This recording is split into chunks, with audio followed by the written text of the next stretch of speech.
observadores, bem-vindos a mais um episódio do Observa Aí, podcast semanal do Observatório Nacional de Segurança Viária.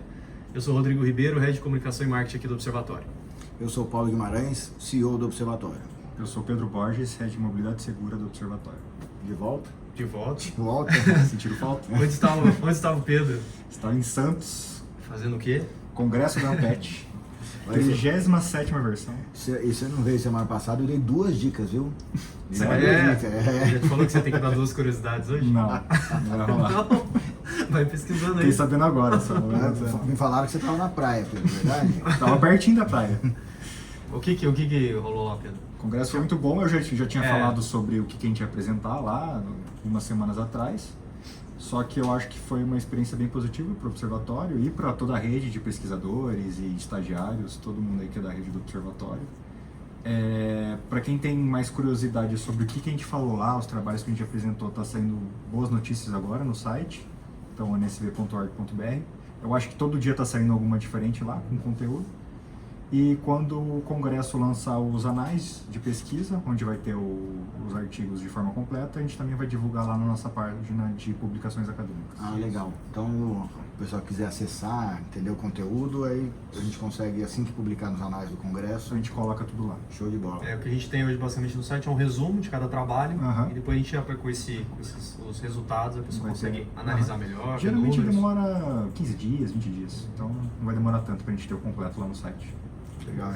Temos uma nova versão do livro publicada também, né? Sim. Antes Segurança Viária, agora Segurança no Trânsito, atualizada aí, né? A última versão era de 2012, agora temos uma versão atualizada. Também tivemos o lançamento do livro lá, foi bem positivo, bastante gente compareceu. E também outro material que está no site do Observatório, então, para todo mundo conseguir consultar. Esse já está. Já está lá. É a Bíblia, Paulo. A Bíblia da Segurança no Trânsito. Sim. Antes era Segurança Viária. Então tá bom. E Paulo, e agora, próximo domingo, dia 19, teremos mais um dia em memória às vítimas de trânsito. O dia 19, ele é uma data variável, ela sempre acontece no terceiro domingo de novembro. E essa data ela começou a ser... Eu não gosto de usar o termo comemorada, né? Comemorada Não é adequado para essa data. Mas lembrada. Lembrada. Né? É um dia de memória às vítimas.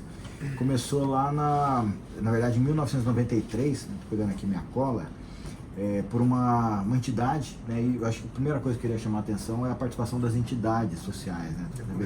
Maio Amarelo, o Dia Mundial em Memória às Vítimas e várias outras datas que são significativas para o tema foram propostas e iniciadas por organizações da sociedade civil. Então, o primeiro ponto que eu ia chamar a atenção e começou com uma entidade chamada Road Peace, né, que é a Paz nas Estradas, que é uma instituição de caridade para vítimas de acidentes rodoviários do Reino Unido.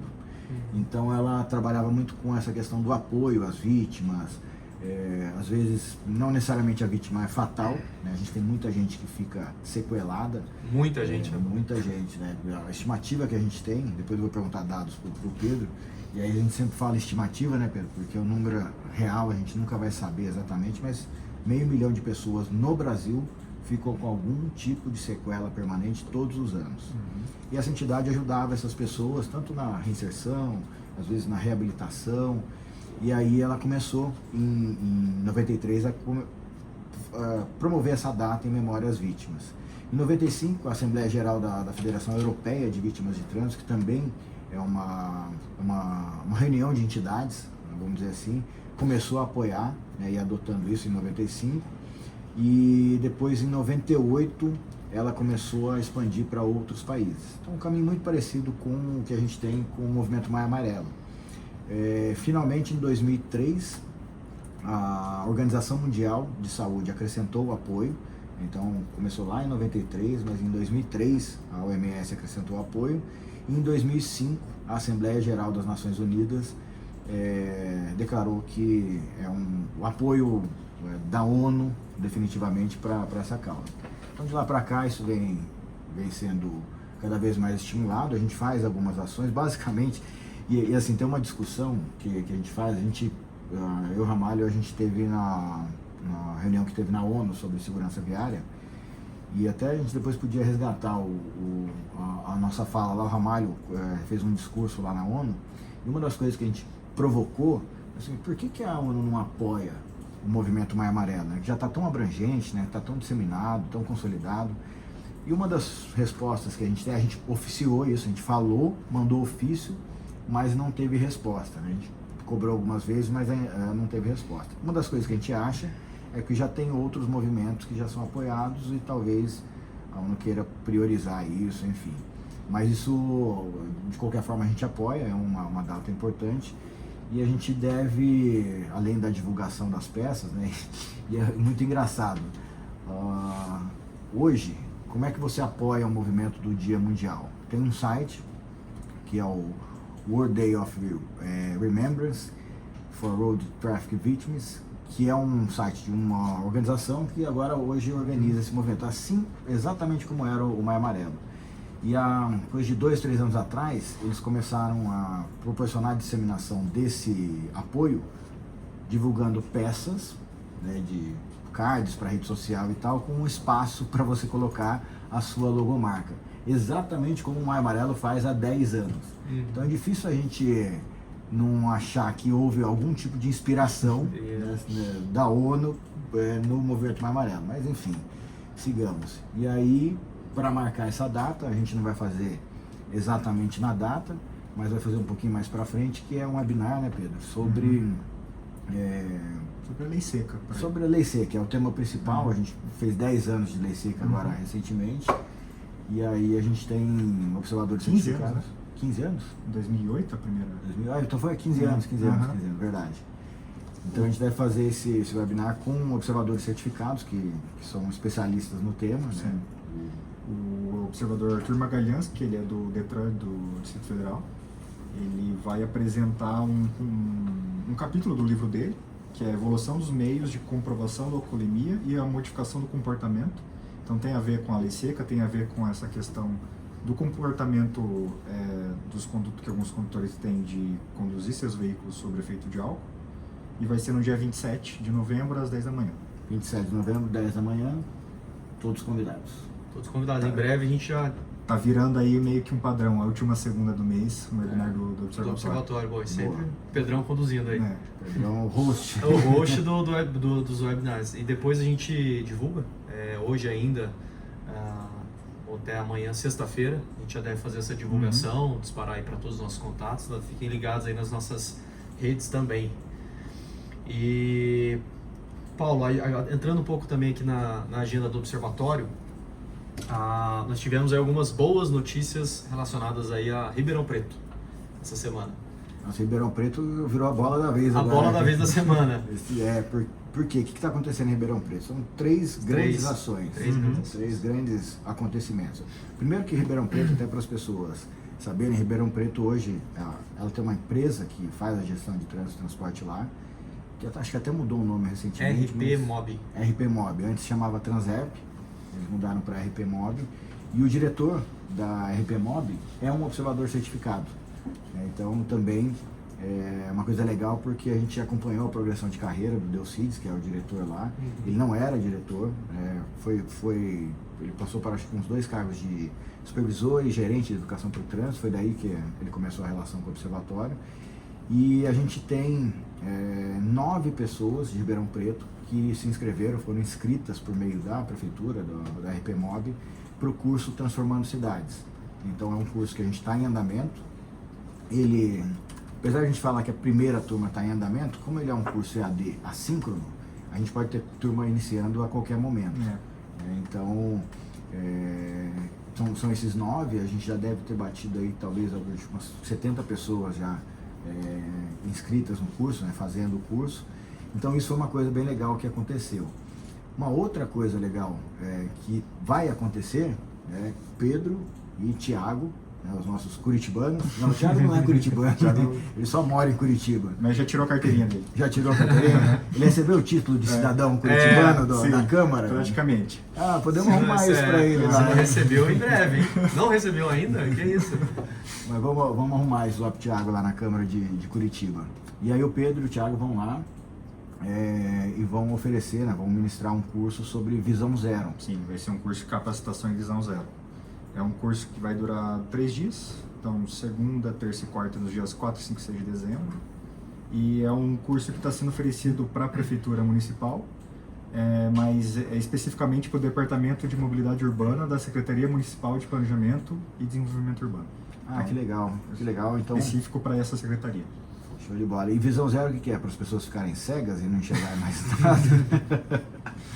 Visão zero é um conceito bem amplo, mas resumindo, é o conceito que diz que todas as ações da segurança no trânsito, elas têm que visar a redução de 100% das mortes. Então tudo que a gente faz, a gente tem que pensar na vulnerabilidade do humano e que ele não deve morrer fazendo suas atividades do dia a dia. E o que é legal desse curso? Ele é um conceito sueco, então ele tem uma entidade que é promotora dos cursos de capacitação em âmbito internacional, e o Observatório está abraçando agora esse conteúdo para poder adaptar para a realidade brasileira, porque você chegou a fazer o curso da Suécia? Não fiz. Eu fiz o curso da Suécia, e assim, é muito legal, foi um dos melhores cursos que eu fiz até hoje. Mas tem um monte de coisa que não se aplica aqui pra gente, né? Um exemplo, fiscalização de excesso de velocidade. Os caras estão lá na frente já do ponto de vista de maturidade, tanto maturidade social, de cidadania e de segurança no trânsito, eles fiscalizam as pessoas e não os veículos. Putz, qual que é a diferença deles para nós que fiscalizamos os veículos? É que um excesso de velocidade, e acontece tão pouco lá também, que eles fazem um processo de investigação de quem estava dirigindo o carro e só aplicam a multa se descobrirem comprovadamente quem estava dirigindo. A multa vai para a pessoa e não vai para o veículo. Aqui não, aqui a gente registra no veículo e a pessoa que, se não for o proprietário não for o condutor, ele indica para quem deve a multa, mas continua sendo responsável pelo pagamento da multa. E aqui pode indicar para qualquer um, não sabe nem estar no veículo. Acho que se a gente fizer um levantamento, não é difícil de fazer, o número de infrações registradas, onde tem fiscalização eletrônica, é de excesso de velocidade. Uhum. Então aqui, se a gente fosse investigar cada uma dessas infrações para descobrir o caboclo que estava dirigindo, ia ser difícil. Sim. Então, a função do Pedro, do Thiago aí, é adaptar esses conceitos, que são muito interessantes e devem ser perseguidos, inclusive foram inseridos no Penatrans, para a realidade brasileira. Então, é o trabalho que a gente vai fazer lá, e a Prefeitura de Ribeirão está sendo a pioneira nesse processo. E é legal que esse curso a gente está pensando não só no Brasil, está pensando em Ribeirão Preto. Então vai ser um cenário mais específico. É porque tem a atividade prática também que vocês estão preparando ali. A gente está pensando em traduzir o conteúdo para lá, né? Não ficar só no conceito, mas mostrar o que está acontecendo na tua cidade, o que pode ser aplicado disso aqui para o cenário deles lá. Muito legal. E também o terceiro ponto, que a gente teve agora recentemente a divulgação do prêmio Senatran de Educação para o Trânsito, e uma das escolas de Ribeirão Preto, que é componente do programa Educa, do Observatório, foi a vencedora na categoria 10, se não me engano, que era de escolas municipais. Legal. Então, vou receber um prêmio em dezembro. Recebeu um prêmio em dezembro. E por meio do Educa, né, Paulo? Por meio do Educa, né? É uma escola que ancorou toda legal. A inscrição do prêmio no programa Educa. Então acho que é dia 13 e 14, acho que a premiação é dia 13 ou 14 de dezembro, que a gente tem nas mesmas datas, 13 e 14, lá acontecendo em Brasília, reunião da Câmara Temática da CTPenat, que cuida do Penatrans, relançamento do Rodovida, que é aquele programa da Polícia Rodoviária Federal, e a premiação da Senatran. Então isso vai acontecer em dezembro. Parabéns aí para Ribeirão Preto, para os observadores certificados e para o Delcides, que tem liderado esse processo lá. É isso aí, parabéns. E a semana que vem eu estarei sozinho aqui apresentando ou não? Pior que vai, né? Não. Não sei não, hein? Acho que não. Porque o Vitão e eu. Vitão, novo membro. Sexta eu vou estar aqui. Então é isso. Então, sexta-feira a gente grava. Desculpe pela tosse. Mas o Pedro e o Paulo, a nossa dupla, estarão em Foz do Iguaçu semana que vem. Foz do Iguaçu, lá está acontecendo, são 2 encontros dentro de um único evento. É o Encontro Nacional de Detrans e o Encontro Nacional de CETRANS, que são os Conselhos Estaduais de Trânsito. E eu e o Pedro a gente participa, o Mauro Gil está indo para lá também, o Mauro Gil vai de Curitiba, né, do Conselho Deliberativo, e a gente tem algumas tarefas para cumprir lá. Primeiro é fazer essa aproximação com os Detrans. A gente está trabalhando já nesse processo, a gente está sempre, né, nessas aproximações, troca de governo, sempre tem essa influência, mas a ideia é que a gente saia de lá com 3 documentos formalizados, 3 acordos de cooperação técnica. Então, um com a AND, que é a Associação Nacional de Detrans, e a gente tem um plano de trabalho que foi estabelecido, o outro com o FOCOTRAN, que é o Fórum Nacional de Conselhos Estaduais de Trânsito, objetivos diferentes, mas que se entrelaçam lá na frente. E uma outra que é bem legal também, faz parte daquela nossa diretriz de internacionalização do Movimento Maio Amarelo, que é uma assinatura de uma cooperação técnica entre Brasil, Paraguai e Argentina para o lançamento do Movimento Maio Amarelo na Tríplice Fronteira, contemplando os 3 países, em final de abril, começo de maio do ano que vem. Então a gente está indo com essas missões. Eu volto um pouquinho antes, o evento vai até dia 23, o Pedro fica lá até no dia 23, mas eu volto no dia 22, porque dia 23 a gente tem a nossa reunião, a última do ano, do Conselho de Mantenedores do Observatório, né, que vai ser uma reunião bem legal também, onde a gente presta as contas sobre o que a gente fez nesse ano, fala, né, e divulga o que a gente vai fazer o ano que vem. Depois isso precisa de uma validação do Conselho Deliberativo ainda, mas é um momento também da gente fazer esse relacionamento e angariar mais parceiros. Tanto que essa reunião vai ser um pouquinho diferente porque a gente vai ter convidados. Então isso foi uma sugestão do próprio Conselho de Mantenedores. A gente vai ter convidados de outras empresas, potenciais parceiras do Observatório, participando dessa reunião na quinta-feira. E aí... Quinta-feira, isso mesmo. Quinta-feira é que a gente tem uma reunião de laço amarelo também, mas eu acho que vou deixar essa novidade para a próxima. Então deixa para a próxima. Então se a reunião com os mantenedores acabar 8 da noite, Paulo, aí 8h30 a gente grava o podcast. Ah, é? Não, tem que esperar o Pedro chegar, porque vai estar chegando só sexta. Então sexta a gente grava. Bom, e o último assunto da agenda, estamos com as inscrições abertas ainda, né, Paulo? Para a turma 11 de observadores certificados, vai até o dia 24 de novembro, então até a sexta-feira da semana que vem. E as inscrições, o edital está disponível no nosso site, lá tem todas as informações. Então você que tem interesse em trabalhar com segurança no trânsito, se especializar ainda mais em segurança viária e nos ajudar a reduzir o número de mortos e feridos no trânsito brasileiro, entre no nosso site, acesse, se inscreva e participe aí dessa certificação. O que é legal do programa e especificamente dessa turma? O Maio Amarelo ele é disseminado principalmente por meio dos observadores certificados. Então surgiu lá atrás como representantes do Maio Amarelo, depois criou-se o programa de observadores certificados e muita gente que a gente conhece, assim, muitos observadores progrediram nas suas carreiras por meio de capacitação, de especialização, e ser um observador certificado proporciona parte disso para esses profissionais. Diversificar a atuação, né? Diversificar a atuação. A gente está dando um foco muito grande a partir desse ano para a exposição também desses observadores certificados. Então são os nossos representantes, nos ajudam muito com entrevistas, com mobilizações. Palestras, né? A gente tem, por exemplo, a Copasa, que é a empresa de saneamento lá de Minas Gerais, contratou um pacote, acho que se não me engano, 10 ou 12 palestras do observatório, todas serão ministradas por observadores certificados. Então é uma oportunidade também de trabalho para essas pessoas. E essa turma 11 vai ter algo interessante, porque a gente está viabilizando a participação de pessoas de fora do Brasil. Então a gente ainda tem uns fechamentos para fazer, mas Portugal, Moçambique, que estão ali, Europa e África, devem participar. Talvez Timor-Leste, que é Ásia, né? Eu acho que é. Pô, Pedro, você não pode falhar nessa. A ideia é porque a gente está priorizando também os países de língua portuguesa, porque a nossa diretriz de internacionalização do Movimento Maio Amarelo começa por esses países. O Network. Eu pensei Oceania, mas é quase Oceania. É longe. E o Network já é um ponto forte aqui do Observatório, né, Paulo? Então eles vão ter a possibilidade do Network com pessoas, experiências de outros países, né? Legal. Faça quem gosta do assunto, vale a pena. Isso. Chegamos no momento aqui da dica e da curiosidade. Dica da semana. E aí, Pedrão? Começar pelo Pedro hoje. Sempre quando eu pego a estrada, eu penso em alguma coisa de rodovia, enquanto estou viajando e tal. Sempre alguma coisa que eu vejo, né? Observando. Eu tava pegando Qual que é a rodovia que vai para Santos, a Imigrantes? Não, é Imigrantes, né? É Imigrantes, Imigrantes. né? Agora ela Tem tá as duas, É que tem- a bonzona ou a... a Bonzona, que é a Imigrantes. É Imigrantes, a Tem nova. várias faixas e tal. Isso aí.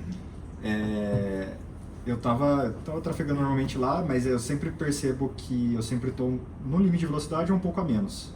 Só que eu nunca tô na faixa da esquerda. A minha dica que eu deixo então para as pessoas é que a faixa da esquerda é sempre para ultrapassagem. Por mais que você esteja no limite e a pessoa de trás esteja mais rápida, sempre dê passagem. Por quê? Muitas vezes as pessoas elas acham que como elas estão no limite elas podem ficar na pista da esquerda.